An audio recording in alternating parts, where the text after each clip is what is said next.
Viewers, আপনারা যারা অল্প বাজেটে হ্যান্ড এয়ারগান কিনতে চেয়েছিলেন তাদের জন্য এই ভিডিওটি আপনারা দেখলে বুঝতে পারবেন হ্যান্ড এয়ারগানের দাম এবং এর বিস্তারিত। আমার হাতে যে হ্যান্ড এয়ারগানটি আছে এটি হলো র্যাম্বো 3 একটি হ্যান্ড এয়ারগান।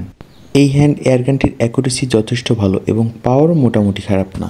ভিউয়ার্স, যারা এয়ারগান দিয়ে শুটিং পছন্দ করেন তারা আমাদের এই ইউটিউব চ্যানেলটি সাবস্ক্রাইব করে রাখতে পারেন। আমাদের ইউটিউব চ্যানেলে শুটিং রিলেটেড ভিডিওগুলো তৈরি করা হয়। আমরা আজকে নিয়ে এসেছি আপনাদের জন্য দুইটি হ্যান্ড এয়ারগান, একটি হলো র্যাম্বো 3 আর একটি হলো হিম্যানের টাইফন। আমরা যদি এই দুইটির ভিতরে কম্পারিজন করি তাহলে সবথেকে পাওয়ারফুল হলো হিম্যানের টাইফন। এটি মূলত একটি স্প্রিং পাওয়ার একটি এয়ারগান। এটি .177 ক্যালিবার, যেটি শুধুমাত্র শুটিং প্র্যাকটিস করার জন্য অথবা শুটিং হবি যদি থেকে থাকে তাহলে তাদের জন্য।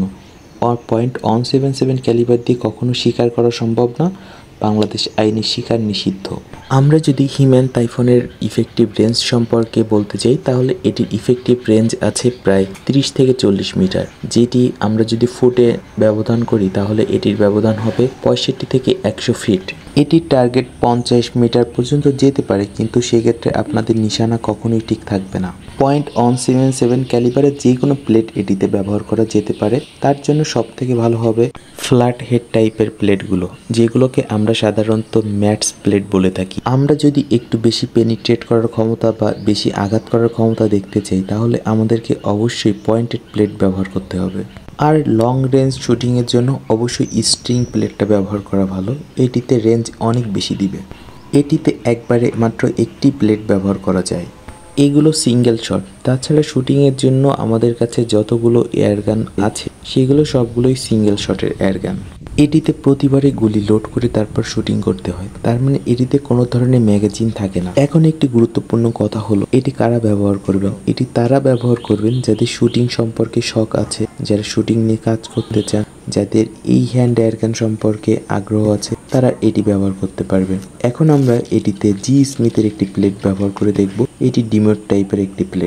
পরবর্তীতে আমরা এটিতে হাইপার ইম্প্যাক্টও ব্যবহার করে দেখেছি, কিন্তু হাইপার ইম্প্যাক্টের থেকে জি স্মিথের এই প্লেটটা বেশি অ্যাকুরেসি দিতে সক্ষম এবং পেনিট্রেট করার ক্ষমতা অনেক বেশি। বন্ধুরা, সবসময় মনে রাখবেন .177 ক্যালিবার হচ্ছে একটি শুটিং বোর। এটি 4.5 mm হয়ে থাকে, যেটি .177 ক্যালিবার বলা হয়ে থাকে।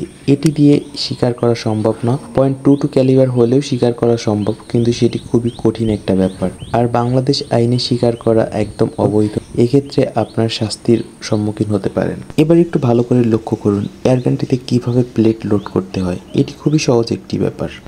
এটিতে আমি একটু ভারী প্লেট ব্যবহার করলাম, যার কারণে এটিতে পেনিট্রেট করার ক্ষমতা এবং এটির অ্যাকুরেসি দুটিই বাড়বে। এয়ারগানটিতে প্লেট লোড করা হয়ে গেলে একটু চেপে দিবেন। একটু চেপে দেওয়ার কারণে এটির ভেতরে কোনো ধরনের এয়ার অথবা বাতাস ঢুকতে পারবে না। বন্ধুরা, এবার একটু ভালো করে লক্ষ্য করলেই দেখতে পারবেন এটিতে কিভাবে শুটিং প্র্যাকটিস করতে হয়। যদি আপনারা একটু ভালো করে লক্ষ্য করেন তাহলে দেখতে পারবেন 10 ফিট থেকে 20 ফিট দূরে এটিতে অনায়াসে যে কোনো ধরনের টার্গেট প্র্যাকটিস করা সক্ষম। এবার আমরা আপনাদেরকে একটু ভালোভাবে দেখানোর চেষ্টা করব এটি দিয়ে আর একটু দূরে কিভাবে টার্গেট প্র্যাকটিস করা যেতে পারে। আপনারা সবসময় চেষ্টা করবেন টার্গেট প্র্যাকটিস করার সময় একটু নিরাপদ স্থানে টার্গেট প্র্যাকটিস করা। এটি অত্যন্ত গুরুত্বপূর্ণ একটি বিষয়, আমাদের সবসময় নিরাপদ থাকার চেষ্টা করতে হবে। এবার আমরা এটিতে দ্বিতীয় প্লেটটি লোড করলাম। একটু ভালোভাবে লক্ষ্য করুন যে হ্যান্ড এয়ারগানগুলোতে সাধারণত কিভাবে প্লেট লোড করতে হয়। এটি সহজ একটি বিষয় এবং হ্যান্ড এয়ারগানে উল্টা আরেকটি স্প্রিং ব্যবহার করা হয়ে থাকে, যে স্প্রিংটির কাজ হলো এই ব্যারেলটি সোজা করার সময় খুবই স্মুথলি সোজা করা যায়। অন্যান্য লং ব্যারেল এয়ারগানগুলোতে যেরকম কষ্ট হয় এক্ষেত্রে সেটি কষ্ট হয় না, এটি খুবই স্মুথলি উপরে উঠে যায়। আপনারা এখন একটু ভালোভাবে লক্ষ্য করলেই দেখতে পারবেন এটির অ্যাকুরেসি যথেষ্ট ভালো অন্যান্য হ্যান্ড এয়ারগানগুলোর তুলনায়। আর যদি আপনারা পাওয়ার চান সেক্ষেত্রে আপনারা নিতে পারেন হিম্যানের টাইফন। এটি যথেষ্ট পাওয়ারফুল একটি এয়ারগান। বন্ধুরা, এটাই হলো আমাদের হ্যান্ড এয়ারগানের একটি শর্ট টার্ম রিভিউ ভিডিও এবং কিছু শুটিং ভিডিও। আপনারা যারা এয়ারগান সংগ্রহ করতে চান তারা আমাদের সঙ্গে যোগাযোগ করতে পারেন আমাদের স্ক্রিনে দেওয়া হোয়াটসঅ্যাপ নাম্বারে।